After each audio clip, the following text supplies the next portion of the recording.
दोस्तों, मैं हूं भीमराव अंबेडकर।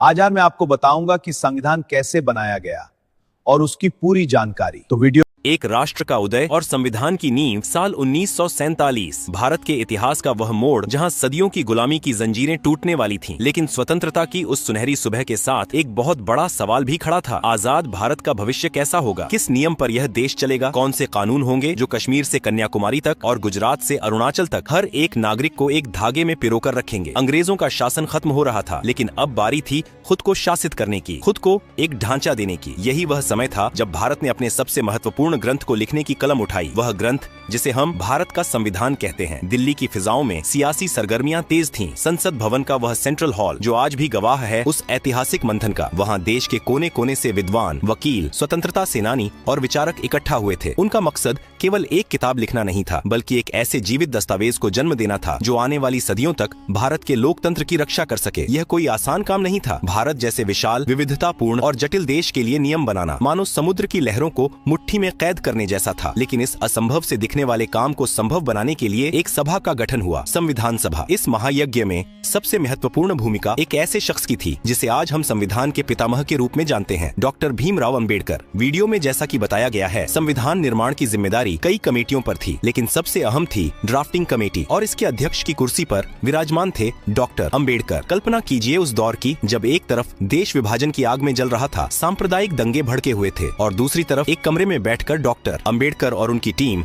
भारत के भविष्य का नक्शा तैयार कर रही थी। उनके कंधों पर करोड़ों उम्मीदों का बोझ था। उन्हें यह सुनिश्चित करना था कि यह संविधान केवल अमीरों या रसूखदारों के लिए न हो, बल्कि समाज के सबसे अंतिम पायदान पर खड़े व्यक्ति को भी न्याय और समानता का अधिकार दे सके। संविधान को तैयार करना कोई एक रात का काम नहीं था, और न ही यह केवल कुछ पन्नों का पुलिंदा था। यह एक तपस्या थी। जैसा कि तथ्यों में दर्ज है, इस महान दस्तावेज को अंतिम रूप देने में 2 साल 11 महीने और 18 दिन का लंबा वक्त लगा। जरा सोचिए, लगभग 3 साल। दिन और रात का अंतर मिट गया था। हर एक शब्द, हर एक अनुच्छेद पर घंटों बहस होती थी। संविधान सभा में तीखी नोकझोंक भी होती और सहमति के ठहाके भी गूंजते। हर प्रावधान को कसौटी पर परखा जाता था कि क्या यह भारत की आत्मा के अनुकूल है, क्या यह भविष्य की चुनौतियों का सामना कर पाएगा। अक्सर लोग पूछते हैं कि इस पूरी प्रक्रिया में कितना खर्च आया। आज के दौर में शायद वह रकम छोटी लगे, लेकिन उस समय के हिसाब से वह एक बहुत बड़ी धनराशि थी। वीडियो के तथ्यों के मुताबिक भारत के संविधान को तैयार करने में कुल लगभग 64 लाख रुपए का खर्च आया था। यह पैसा केवल कागज और स्याही का नहीं था, यह उस बौद्धिक संपदा का निवेश था जिसने भारत को दुनिया का सबसे बड़ा लोकतंत्र बनाया। यह खर्च उन यात्राओं का था जो दुनिया भर के संविधानों को समझने के लिए की गई, उन बहसों का था जो रिकॉर्ड की गई, और उस प्रशासनिक ढांचे का था जिसने इस पूरी प्रक्रिया को सुचारू रूप से चलाया। जब हम डॉक्टर अंबेडकर के नेतृत्व की बात करते हैं तो हमें उनकी दूरदर्शिता को नमन करना पड़ता है। उन्होंने ड्राफ्टिंग कमेटी के अन्य सदस्यों के साथ मिलकर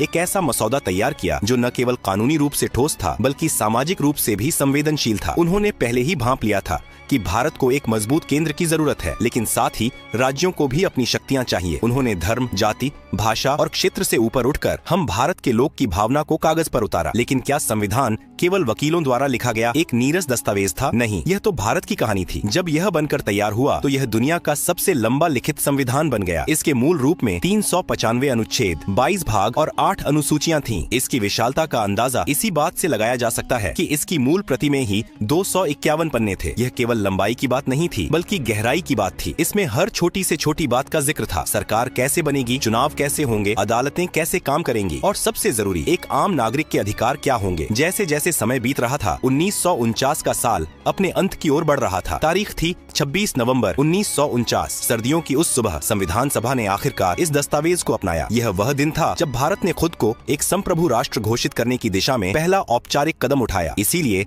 आज हम 26 नवंबर को संविधान दिवस के रूप में मनाते हैं, जिसकी शुरुआत 2015 में हुई। लेकिन कहानी अभी खत्म नहीं हुई थी। संविधान को अपना तो लिया गया था, पर इसे पूरी तरह लागू करने के लिए एक खास तारीख का इंतजार था, 26 जनवरी 1950। यह तारीख इसलिए चुनी गई थी क्योंकि दशकों पहले इसी दिन कांग्रेस ने पूर्ण स्वराज की मांग की थी। अब हम कहानी के उस पड़ाव पर हैं जहां कानून कला से मिलने जा रहा था। संविधान का मसौदा तैयार हो चुका था, शब्द चुने जा चुके थे, बहसें पूरी हो चुकी थीं, लेकिन एक सवाल अभी भी बाकी था। इस पवित्र ग्रंथ को लिखा कैसे जाए? क्या इसे टाइपराइटर से खटखट करके छापा जाए, या फिर इसे किसी प्रिंटिंग प्रेस की मशीन में डालकर हजारों कॉपियों में बदल दिया जाए? नहीं, भारत का संविधान कोई साधारण सरकारी फाइल नहीं था। यह भारत की आत्मा की आवाज थी, और आत्मा को मशीनों से नहीं, हाथों से उकेरा जाना चाहिए था। यही एंट्री होती है एक ऐसे कलाकार की जिनके हाथों में मानो जादू था। नाम था प्रेम बिहारी नारायण रायजादा। वीडियो में जैसा जैसा कि बताया गया है, पंडित नेहरू ने प्रेम बिहारी जी से संपर्क किया और उनसे संविधान को लिखने का आग्रह किया। जब बात मेहनताने की आई तो प्रेम बिहारी जी ने जो जवाब दिया, उसने इतिहास के पन्नों में उनका नाम सुनहरे अक्षरों में लिख दिया। उन्होंने कहा, मुझे एक भी पैसा नहीं चाहिए, मेरी बस एक शर्त है, संविधान के हर पन्ने पर मेरा नाम होगा और अंतिम पन्ने पर मेरे नाम के साथ मेरे दादाजी राम प्रसाद सक्सेना का नाम होगा। यह शर्त एक कलाकार का अपने गुरु और पूर्वजों के प्रति सम्मान थी। सरकार ने इसे मान लिया। प्रेम बिहारी रायजादा का काम शुरू हुआ। उन्होंने अंग्रेजी के इटैलिक्स स्टाइल में बड़े ही खूबसूरत और प्रवाहमय तरीके से लिखना शुरू किया। जरा सोचिए उस धैर्य की। 251 पन्ने, हजारों शब्द और एक भी गलती की गुंजाइश नहीं। अगर एक भी शब्द गलत हुआ तो पूरा पन्ना बदलना पड़ता। स्याही में डूबी हुई निब जब कागज पर चलती थी तो एक राष्ट्र का भविष्य आकार ले रहा होता था। यह केवल लेखन नहीं, एक साधना थी। 6 महीने तक प्रेम बिहारी जी एक कमरे में बंद रहे और अपनी कलम से भारत की किस्मत लिखते रहे। यह दुनिया का सबसे बड़ा हस्तलिखित संविधान बन गया। लेकिन रुकिए, क्या संविधान केवल काले अक्षरों का एक दस्तावेज था? बिल्कुल नहीं। भारत रंगों का देश है, उत्सवों का देश है और कहानियों का देश है। तो हमारा संविधान सादा कैसे हो सकता था? इन पन्नों को खूबसूरती देने का जिम्मा उठाया शांति निकेतन के महान चित्रकार नंदलाल बोस और उनकी टीम ने। नंदलाल बोस, जो भारतीय कला के पुरोधा माने जाते हैं, अपने शिष्यों के साथ इस काम में जुट गए। उन्होंने संविधान के हर भाग की शुरुआत में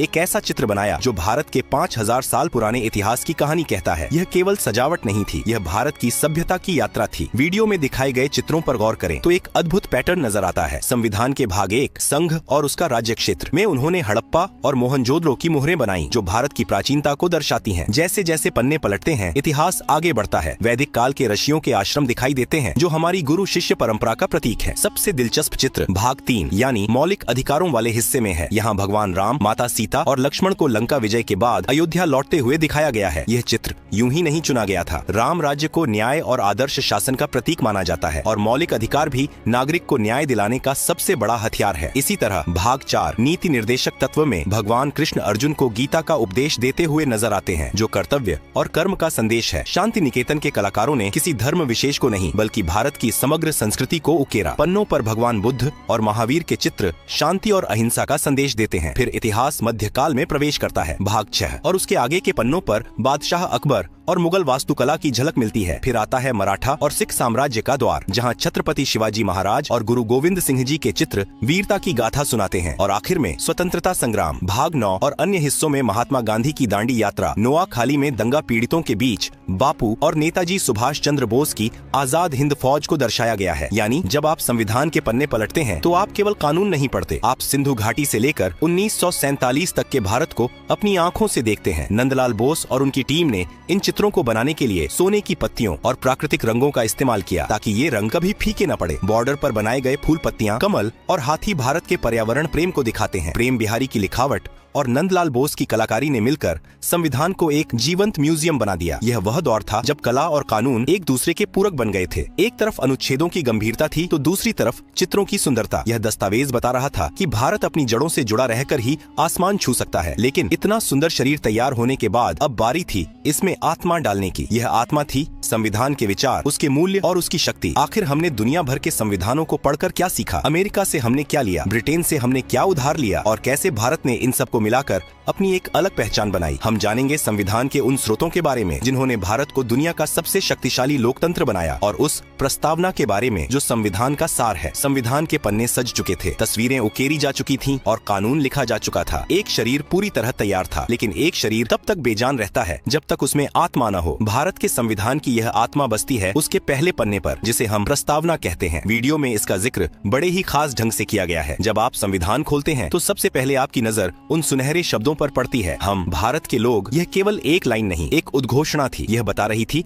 कि अब भारत पर कोई राजा या अंग्रेज नहीं बल्कि खुद भारत की जनता राज करेगी। इस प्रस्तावना में 4 ऐसे शब्द पिरोए गए जो इस नए भारत की दिशा तय करने वाले थे: न्याय, स्वतंत्रता, समानता और बंधुत्व। इसे संविधान का परिचय पत्र भी कहा जाता है, जो बताता है कि अंदर लिखे हजारों कानूनों का असली मकसद क्या है। लेकिन एक सवाल अक्सर उठता है और वीडियो में भी इस पर प्रकाश डाला गया है, क्या भारत का संविधान हमारा अपना है या हमने इसे दुनिया से उधार लिया है? आलोचक इसे उधार का थैला कहते थे, लेकिन डॉक्टर अंबेडकर ने इसका जवाब बड़े ही गर्व से दिया था। उन्होंने कहा था, हमें इस बात में कोई शर्म नहीं है कि हमने दुनिया के संविधानों से कुछ सीखा है। यह सच है कि हमारे संविधान निर्माता दुनिया भर में घूमे। उन्होंने अमेरिका, ब्रिटेन, आयरलैंड, कनाडा और कई अन्य देशों के संविधानों को छाना, लेकिन उन्होंने नकल नहीं की बल्कि मंथन किया। उन्होंने उन देशों की खूबियों को तो लिया, लेकिन उनकी कमियों को वहीं छोड़ दिया और उन्हें भारतीय परिस्थितियों के हिसाब से ढाल लिया। उदाहरण के लिए, जैसा कि वीडियो में बताया गया है, हमने ब्रिटेन से संसदीय प्रणाली और कानून का शासन लिया। क्यों? क्योंकि हम अंग्रेजों की इस व्यवस्था से वाकिफ थे और इसे भारत में लागू करना आसान था। फिर हमारी नजर अमेरिका पर गई। वहाँ से हमने सबसे शक्तिशाली चीज ली, मौलिक अधिकार और न्यायिक समीक्षा। इसका मतलब यह था कि अगर सरकार कोई ऐसा कानून बनाए जो जनता के खिलाफ हो, तो सुप्रीम कोर्ट उसे रद्द कर सकता है। यह ताकत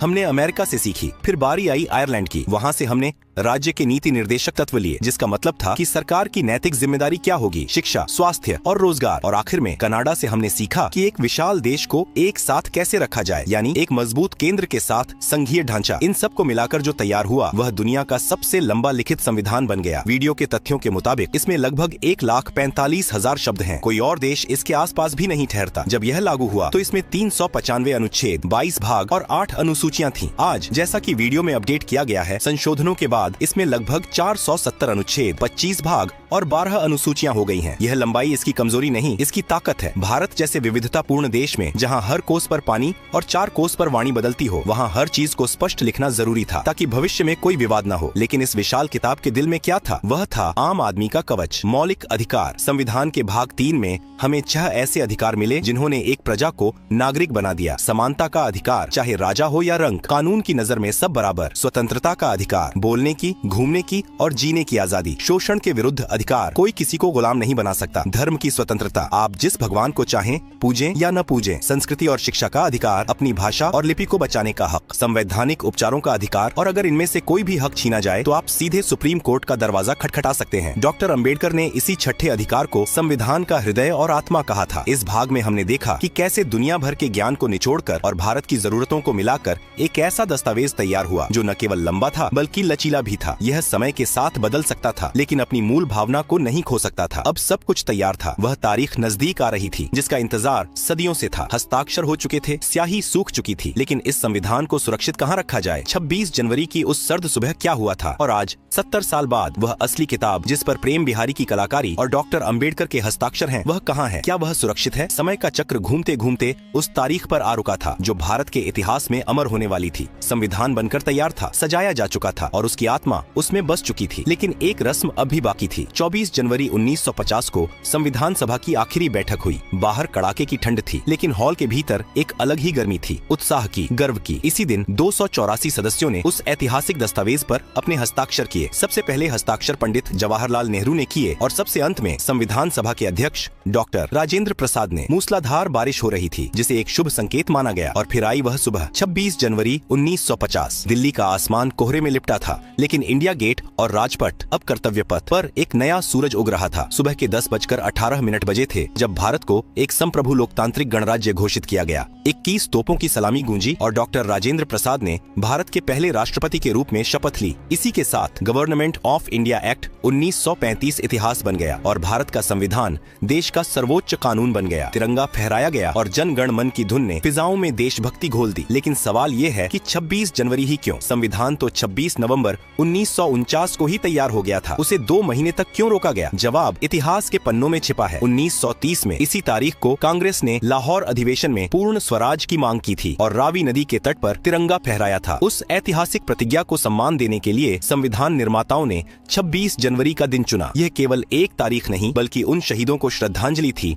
जिन्होंने स्वराज का सपना देखा था। अब जब संविधान लागू हो गया तो उस मूल प्रति का क्या हुआ, जिसे प्रेम बिहारी रायजादा ने महीनों की मेहनत से लिखा था और नंदलाल बोस ने सजाया था? क्या उसे किसी अलमारी में बंद कर दिया गया? नहीं, वह मूल प्रति आज भारत की सबसे सुरक्षित धरोहरों में से एक है। वीडियो में जैसा बताया गया है, यह नेशनल आर्काइव्स ऑफ इंडिया या संसद भवन की लाइब्रेरी में एक विशेष कक्ष में रखी गई है, लेकिन इसे हवा में खुला नहीं छोड़ा गया है। कागज की सबसे बड़ी दुश्मन होती है हवा और नमी। ऑक्सीजन के संपर्क में आने से कागज पीला पड़ने लगता है और गलने लगता है। इसे वैज्ञानिक भाषा में फॉक्सिंग कहते हैं। हमारे संविधान को इस फॉक्सिंग से बचाने के लिए विज्ञान का सहारा लिया गया। इसे एक एयर टाइट कांच के केस में रखा गया है, लेकिन इसके अंदर हवा नहीं है, इसके अंदर भरी गई है हीलियम गैस। हीलियम एक अक्रिय गैस है जो किसी भी चीज के साथ प्रतिक्रिया नहीं करती। यह सुनिश्चित करती है कि कागज, स्याही और सोने की पत्तियां वैसी ही चमकती रहें जैसी वे 1950 में थीं। हर साल इस चैम्बर की जांच की जाती है ताकि गैस का दबाव बना रहे। अमेरिका के संविधान को भी इसी तरह संरक्षित किया गया है, लेकिन भारतीय सुरक्षा तकनीक उससे भी कहीं आगे है। यह केस कैलिफोर्निया की एक कंपनी के सहयोग से भारत में ही विकसित किया गया था। आज भी जब कोई विदेशी मेहमान या शोधकर्ता वहां जाता है तो उसे वह काली स्याही और सुनहरे चित्र वैसे ही जीवंत दिखते हैं। और हाँ, एक छोटा सा रहस्य जो पिछले भाग में छूट गया था। वीडियो में आपसे एक सवाल पूछा गया था कि हिंदी में संविधान किसने लिखा। अंग्रेजी कॉपी तो प्रेम बिहारी रायजादा ने लिखी, लेकिन हिंदी अनुवाद को लिखने वाले कलाकार थे वसंत कृष्ण वैद्य। उनका नाम भी इतिहास में उतना ही महत्वपूर्ण है। उन्होंने भी अपनी कलम से देवनागरी लिपि में भारत की तकदीर को उकेरा था, जिसे भी उसी सम्मान के साथ संरक्षित किया गया है। 70 साल से ज्यादा हो चुके हैं। दुनिया बदली, सरकारें बदली, तकनीक बदली, लेकिन भारत का संविधान आज भी अडिग खड़ा है। यह केवल वकीलों की किताब नहीं है। यह एक गरीब किसान को हक देती है कि वह अपनी जमीन की रक्षा कर सके। यह एक महिला को शक्ति देती है कि वह संसद में खड़ी होकर सवाल पूछ सके। यह एक छात्र को अधिकार देती है कि वह शिक्षा मांग सके। अमन सर के इस वीडियो और हमारी इस डॉक्यूमेंट्री का मकसद केवल आपको तथ्य रटाना नहीं था। मकसद यह एहसास दिलाना था कि जब आप कहते हैं मैं भारतीय हूँ, तो आप उस विरासत का हिस्सा होते हैं जिसे डॉ. अंबेडकर, प्रेम बिहारी रायजादा, नंदलाल बोस और उन 244 सदस्यों ने अपने खून पसीने से सींचा था। आज वह मूल प्रति हीलियम के चैम्बर में सुरक्षित है, लेकिन संविधान की असली सुरक्षा उस कांच के बक्से में नहीं, बल्कि भारत के 140 करोड़ लोगों के दिलों में है। जब तक हम इसके मूल्यों, न्याय, स्वतंत्रता, समानता और बंधुत्व का पालन करते रहेंगे, तब तक भारत का लोकतंत्र अमर रहेगा। जय हिंद, जय भारत, जय संविधान।